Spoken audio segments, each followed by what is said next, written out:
की बात में आज सबसे पहले बात करेंगे पीएम के वाराणसी दौरे की, जहां पर भारत और मॉरिशस के बीच ऐतिहासिक दोस्ती की नई मिसाल कायम हुई। और इसके साथ की बात करेंगे राहुल गांधी के रायबरेली दौरे की, जहां दूसरे दिन भी राहुल गांधी को विरोध का सामना करना पड़ा। इसके अलावा बात करेंगे एएमयू के नाम पर मचे घमासान की, जिसका नाम बदलने की मांग अब उठ रही है। और बात करेंगे समाजवादी पार्टी के पश्चिम प्लान की, गुर्जर चौपाल के जरिए पश्चिमी उत्तर प्रदेश में कैसे पैंठ बनाई जा रही है। आइए अब तमाम खबरों को विस्तार के साथ देखते हैं।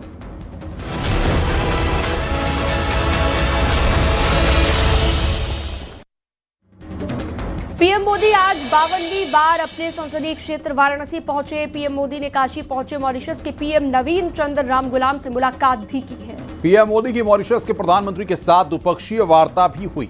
इसमें कई मुद्दों पर समझौते भी हुए। आइए इस रिपोर्ट के जरिए आपको दिखाते हैं।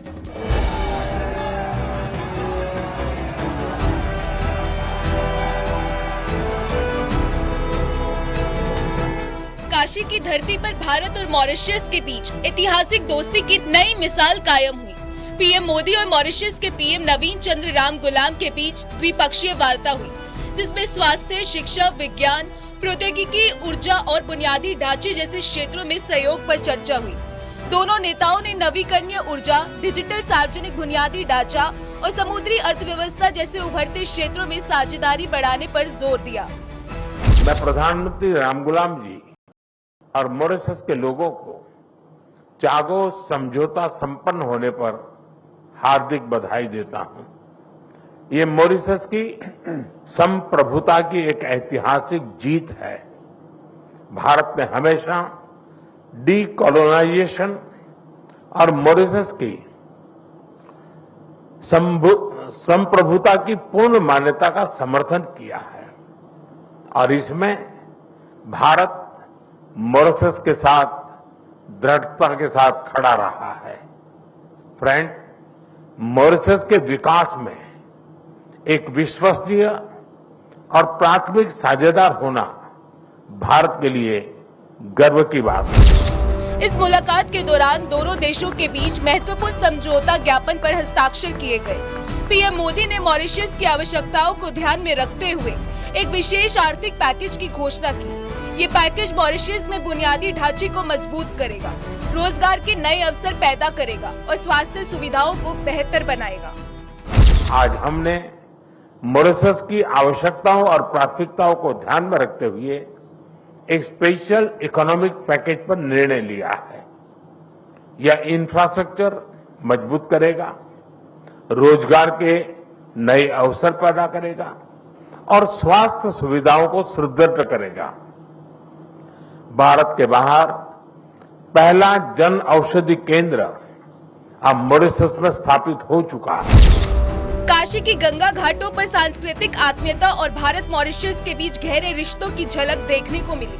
काशी भारत की सभ्यता और सांस्कृतिक आत्मा का प्रतीक रही है। हमारी संस्कृति और संस्कार सदियों पहले भारत से मॉरिशस पहुंचे और वहां की जीवन धारा में रच बस गए। काशी में मां गंगा के अविरल प्रवाह की तरह भारतीय संस्कृति का सतत प्रवाह मॉरिशस को समृद्ध करता रहा। पीएम मोदी का ये दौरा एक बार फिर काशी को वैश्विक मंच पर चमकाने वाला रहा, जो न केवल कूटनीतिक बल्कि सांस्कृतिक और भावनात्मक रूप से भी दोनों देशों को और करीब लाया है। Bureau report, news 18।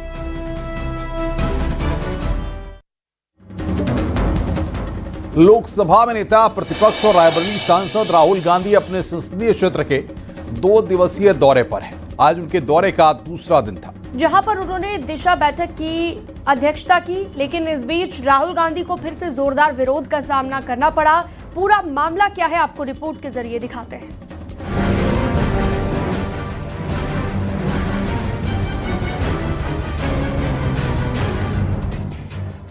Rahul Gandhi के रायबरेली दौरे को लेकर कांग्रेस ने जो भी रणनीति बनाई हो, बीजेपी की रणनीति साफ है। पीएम मोदी की मां के अपमान के खिलाफ कांग्रेस की घेराबंदी। इसी कड़ी में गुरुवार को भी राहुल गांधी की अध्यक्षता में दिशा की बैठक शुरू होते ही पूर्व कैबिनेट मंत्री और विधायक मनोज कुमार पांडे ने बहिष्कार कर दिया। बैठक शुरू होने से पहले ही पांडे बाहर आ गए और मीडिया से कहा कि राहुल गांधी पहले बिहार में प्रधानमंत्री की मां को दी गई गाली पर निंदा प्रस्ताव लाए और पारित करें, जिसमें कांग्रेस के मंच से भारत के प्रधानमंत्री, भारत के मुख्य सेवक आदरणीय नरेंद्र मोदी जी की मां को गाली दी गई। मैंने ये एक लिखित प्रस्ताव अध्यक्ष जी को और बैठक में बैठे सभी लोगों को दिया कि जिन लोगों ने भी भारत के प्रधानमंत्री की मां को न केवल बल्कि पूरी देश की मां को और मां शब्द को अपमानित और कलंकित करने का काम किया है, इसकी निंदा पहले इस बैठक में की जाए। भारत के संस्कारों में, भारत के इतिहास में मां का एक बहुत अहम रोल रहा है। वहीं इससे पहले कल दौरे के पहले दिन भी बीजेपी ने जोरदार विरोध किया था। राहुल गो बैक के नारे लगाए गए थे। प्रदेश सरकार के मंत्री दिनेश प्रताप सिंह ने अपने समर्थकों के साथ हाईवे पर धरना दिया। बीजेपी कार्यकर्ताओं ने राहुल के दौरे का विरोध करते हुए सड़क जाम कर दिया था। दिलचस्प बात यह है कि नेता प्रतिपक्ष राहुल गांधी के इस विरोध को समाजवादी पार्टी को भी खल रहा है। दिनेश सिंह जैसे लोग जिनका जन्म ही गांधी परिवार की तरफदारी करने में हुई हो, वह लोग अब ऐसी परिस्थितियां उत्पन्न कर रहे हैं जिसके बारे में लोग सोच करके दंग रह जा रहे हैं। दिनेश सिंह जी, आप अपनी पार्टी, अपनी सरकार और अपनी जनता के प्रति जवाबदेह बनिए। राहुल गांधी के इस दौरे का मकसद भले ही विकास योजनाओं की समीक्षा के साथ ही आगे की रणनीति पर मंथन करना रहा हो, लेकिन राजनीतिक विरोध ने इसे सुर्खियों में ला दिया है। रायबरेली में बीजेपी का ये आक्रामक रुख आने वाले दिनों में और तेज हो सकता है। Bureau report, news 18।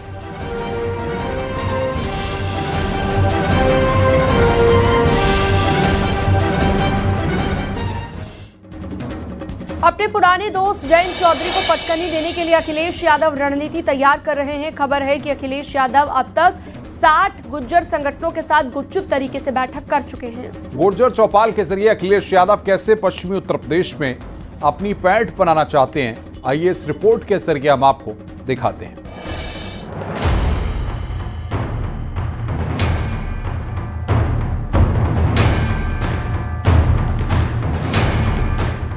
Akhilesh Yadav की रणनीति उत्तर प्रदेश की सियासत में एक नया मोड़ ला सकती है। पश्चिमी यूपी से गुर्जर समुदाय को साधने की कोशिश न केवल 2027 के विधानसभा चुनाव के लिए महत्वपूर्ण है, बल्कि राष्ट्रीय स्तर पर समाजवादी पार्टी की स्थिति को मजबूत कर सकती है। अगर सपा अपनी पीडीए रणनीति को गुर्जर समुदाय के साथ प्रभावी ढंग से लागू कर पाए तो ये बीजेपी और रालोद के लिए एक बड़ी चुनौती साबित हो सकती है। पीडीए न्याय कर रहा है। पीडीए एक न्याय के ऐसे संदेश को स्थापित कर रहा है जो समतामूलक समाज की स्थापना करेगा। श्री अखिलेश यादव जी के यशस्वी नेतृत्व में सभी जातियों, सभी धर्मों, सभी वर्गों और सभी पंथों ने यह तय कर लिया है कि उत्तर प्रदेश में 2027 के विधानसभा चुनाव में परिवर्तन करना है। मेगा प्लान के तहत एसपी की रणनीति है कि पश्चिम यूपी में गुर्जरों के बीच गुर्जर चौपाल और रैलियां हों। इसमें यूपी के 34 जिलों के 132 विधानसभा क्षेत्र कवर हो सकें। राजनीति के जानकार मानते हैं कि अगर ये प्रयोग सफल हुआ तो समीकरण बदल सकते हैं।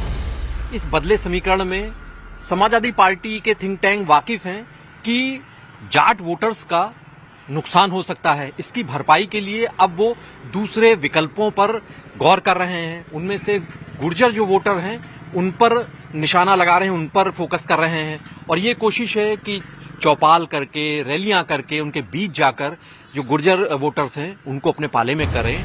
पश्चिमी यूपी में जाट वोटर समाजवादी पार्टी के पारंपरिक समर्थक माने जाते हैं। खासकर रालोद के साथ गठबंधन के दौरान ये पैटर्न देखने को मिला था। पश्चिम यूपी में जाट समुदाय की आबादी कई सीटों पर निर्णायक भूमिका निभाती। इस नुकसान की भरपाई के लिए अखिलेश ने गुर्जर समुदाय पर फोकस किया है। सपा ने गुर्जर समुदाय को जोड़ने के लिए हाल ही में लखनऊ में करीब 60 गुर्जर संगठनों के साथ बैठक भी की थी। शायद यही वजह है कि समाजवादी पार्टी लगातार अब तक 60 से ज्यादा छोटी बड़ी पंचायतें कर चुकी है। अखिलेश यादव चाहते हैं कि उनके पुराने दोस्त यानी जयंत चौधरी के नुकसान की भरपाई गुर्जर वोट बैंक से हो। करप्शन गोपी गिरी के साथ अलाउद्दीन, न्यूज़ 18 लखनऊ। अलीगढ़ मुस्लिम यूनिवर्सिटी एक बार फिर सुर्खियों में है। फिर से इस यूनिवर्सिटी का नाम बदलने की मांग उठी है। यूपी सरकार में मंत्री ठाकुर रघुराज सिंह ने नाम बदलकर हरिगढ़ यूनिवर्सिटी करने की डिमांड की है। मंत्री रघुराज सिंह की ये मांग सियासी गलियारों में हलचल मचा रही है। ये रिपोर्ट देखिए।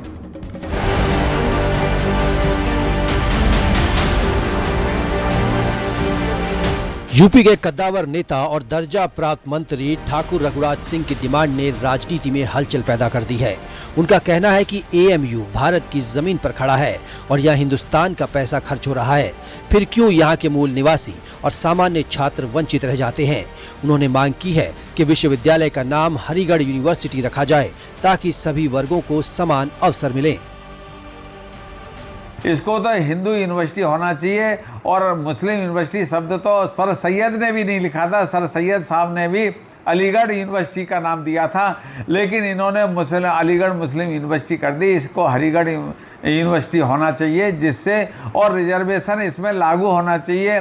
शेड्यूल कास्ट के लिए भी रिजर्वेशन लागू होना चाहिए, बैकवर्ड क्लास के लिए भी रिजर्वेशन लागू होना चाहिए, क्योंकि केवल 50% मुसलमानों के लिए रिजर्वेशन और 25% इंटरनल मुसलमानों के लिए 75% हो गया, 15% विदेशी मुसलमानों के लिए 90% और 10% में हिंदुस्तान के लोग पढ़ते हैं। हिंदुस्तान का पैसा, हिंदुस्तान की बिल्डिंग, अलीगढ़ की ज़मीन जायदाद और अलीगढ़ के लोग नहीं पढ़ सकते। इसलिए मेरा मानना है, आपके माध्यम से यही कहूँगा, इसको हरिगढ़ यूनिवर्सिटी बना देना चाहिए। वहीं इस मांग पर समाजवादी पार्टी ने तीखा पलटवार किया है। एसपी का कहना है कि ये मांग उन्माद बढ़ाने के लिए की जा रही है। सरकार के पास कोई काम नहीं रह गया है, इसलिए ऐसी विवादास्पद बातें उठाई जा रही हैं। भाई, जब प्रदेश के पास कोई काम न हो तो सुर्खी में कैसे बना रहेगा प्रदेश? तो इसी तरीके से नाम बदल कर, उन्माद पैदा करके, हिंदू मुस्लिम करके, मदरसा और शिक्षा संस्थानों पर हमला करके ये सुर्खियों में बने रहने की कवायद है, इससे ज़्यादा कुछ है नहीं। एएमयू नाम बदलने की ये मांग यूपी की सियासत में नया विवाद पैदा कर रही है। सवाल है कि ये सिर्फ डिमांड और चुनावी रणनीति है या फिर इस पर अमल भी किया जा सकता है। Bureau report, news 18।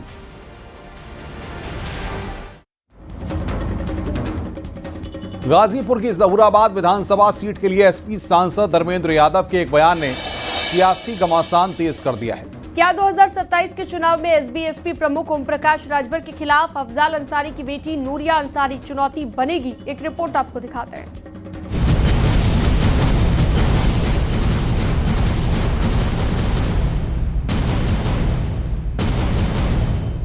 गाजीपुर की जहूराबाद सीट पर राजनीतिक हलचल बढ़ गई है। सोशल मीडिया पर वायरल पोस्ट के बाद अब समाजवादी पार्टी सांसद धर्मेंद्र यादव ने भी साफ कर दिया है कि इस बार जहूराबाद सीट पर हर हालत में समाजवादी पार्टी के पाले में जाएगी। आपको बता दें कि जहूराबाद विधानसभा सीट से अफजाल अंसारी की छोटी बेटी नूरिया अंसारी के चुनाव लड़ने की अटकलें हैं। हालांकि धर्मेंद्र यादव ने यह भी कहा कि इस पर अंतिम फैसला पार्टी के अध्यक्ष और अफजाल अंसारी मिलकर लेंगे। देखिए, राष्ट्रीय अध्यक्ष जी आदरणीय अफजाल साहब और पार्टी के लीडरशिप फैसला ले लेगी।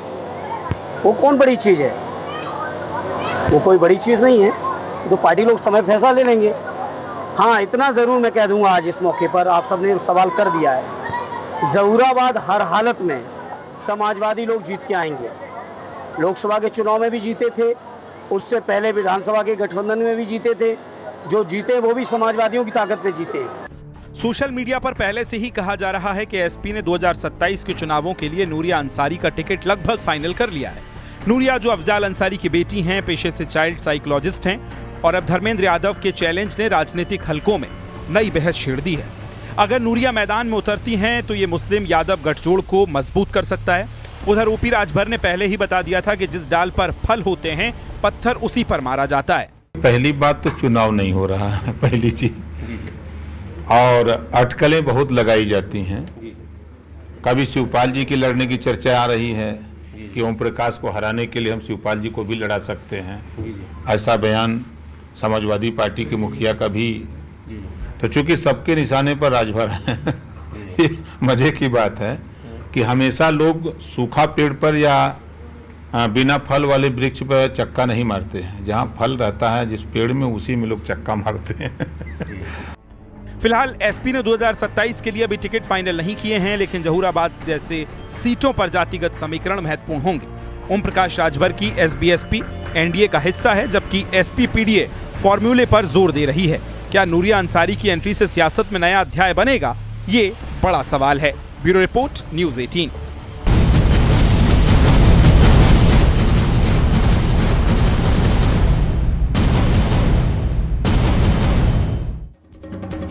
प्रधानमंत्री नरेंद्र मोदी आज देहरादून पहुंचे। आपदा के हालात का उन्होंने जायजा लिया। पीएम मोदी ने उत्तराखंड में आपदा में तत्काल राहत के तौर पर 1200 करोड़ के पैकेज का ऐलान किया। केंद्र सरकार की तरफ से मृतकों के परिजनों को 2-2 लाख रुपए और घायलों को 50,000 की आर्थिक मदद देने का भी ऐलान किया गया। इसके अलावा बाढ़ और भूस्खलन से अनाथ हुए बच्चों को PM cares for children fund से भी मदद दी जाएगी। पीएम मोदी ने कहा कि पीएम आवास योजना के तहत क्षतिग्रस्त घरों के पुनर्निर्माण में मदद की जाएगी। देहरादून पहुंचे पीएम मोदी ने आपदा प्रभावित परिवारों से मुलाकात की और उनसे बातचीत कर उनके हाल को जाना और उनसे संवेदनाएं प्रकट की। पीएम मोदी ने एनडीआरएफ, एसडीआरएफ के साथ ही आपदा मित्र और वॉलंटियर्स से भी मुलाकात की, उनके प्रयासों की सराहना की। पीएम मोदी ने कहा, सड़कों, स्कूलों और ढांचागत निर्माण के लिए केंद्र सरकार पूरी मदद करेगा और प्रधानमंत्री ने भरोसा दिया कि आपदा की इस घड़ी में पूरा देश उत्तराखंड के साथ खड़ा है। पीएम मोदी ने देहरादून में समीक्षा बैठक भी की, इसमें पुष्कर सिंह धामी भी शामिल हुए। हालांकि पीएम को आपदा प्रभावित इलाकों का हवाई सर्वे भी करना था, लेकिन खराब मौसम के चलते इसे रद्द कर दिया गया।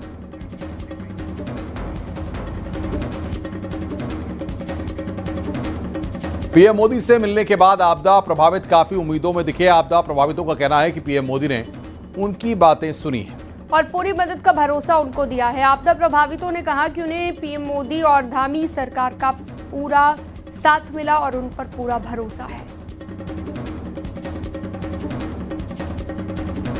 मोदी जी मिले, बहुत अच्छा लगा उनको देख के।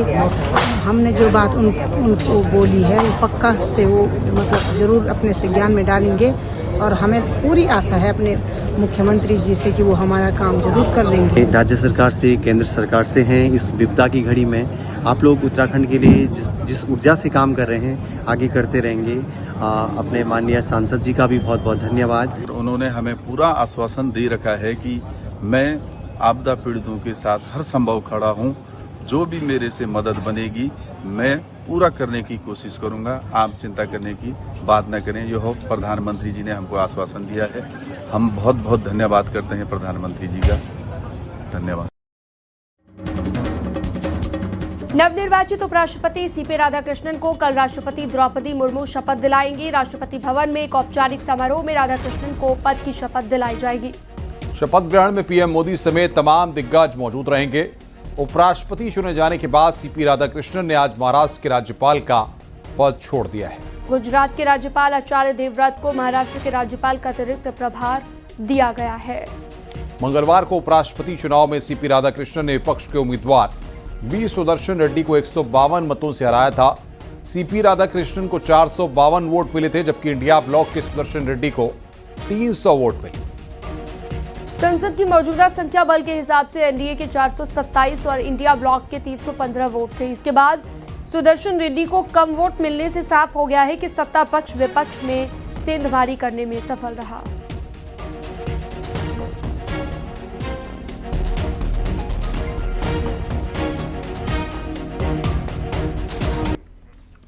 नेपाल में बगावत के बाद आखिर अब आगे क्या होगा, ये सवाल है।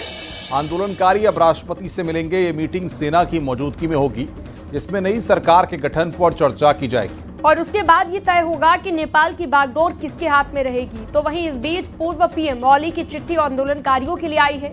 पूरा मामला क्या है आपको रिपोर्ट के जरिए दिखाते हैं।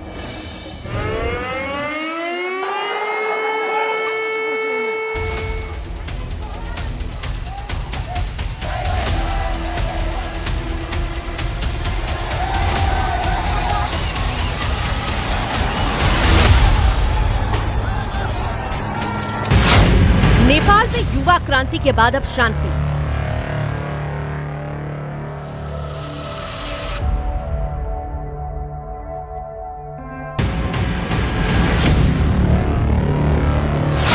गिर गई सरकार, अब क्या प्लान?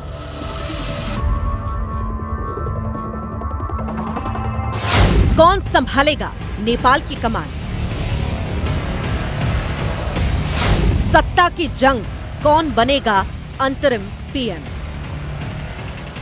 सोशल मीडिया पर बैन और भ्रष्टाचार के खिलाफ दुनिया के पहले जेन ज़ी आंदोलन का गवाह बने नेपाल अब वापस सामान्य जीवन की पटरी पर लौटने लगा है। लेकिन ओली सरकार गिरने के बाद अब नेपाल की कमान कौन संभालेगा, इसको लेकर सस्पेंस लगातार बढ़ रहा है। नेपाल में राजनीतिक उथल-पुथल और हिंसक विरोध प्रदर्शनों के बीच अब बड़ी खबर सामने आई है। अब नेपाल में इंजीनियर कुलमान घिसिङ अंतरिम सरकार का नेतृत्व करने की रेस में सबसे आगे आ गए हैं।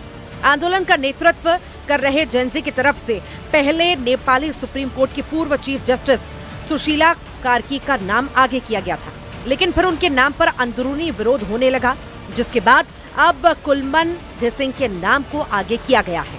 इसको लेकर जेनजी गुट के नाम से एक प्रेस रिलीज भी जारी की गई, जिसमें लिखा है कि संविधान के अनुसार पूर्व चीफ जस्टिस और जज इस पद पर नियुक्ति के लिए योग्य नहीं होते। साथ ही 70 साल की आयु पार कर चुके होने के कारण वो जेनजी का प्रतिनिधित्व भी नहीं कर सकती। इसी कारण सुशीला कार्की का नाम अस्वीकृत किया गया है। प्रेस रिलीज में ये कहा गया कि काठमांडू के मेयर बालेन्द्र शाह ने अंतरिम सरकार का नेतृत्व करने में रुचि नहीं दिखाई और हर्क सांपाड़ सभी का नेतृत्व नहीं कर सकते। इसलिए नेपाल को लोड शेडिंग से मुक्त कराने वाले देशभक्त और सभी के प्रिय इंजीनियर कुलमान घिसिङ को अंतरिम सरकार के नेतृत्व में भेजने का निर्णय लिया गया है। फिलहाल नेपाल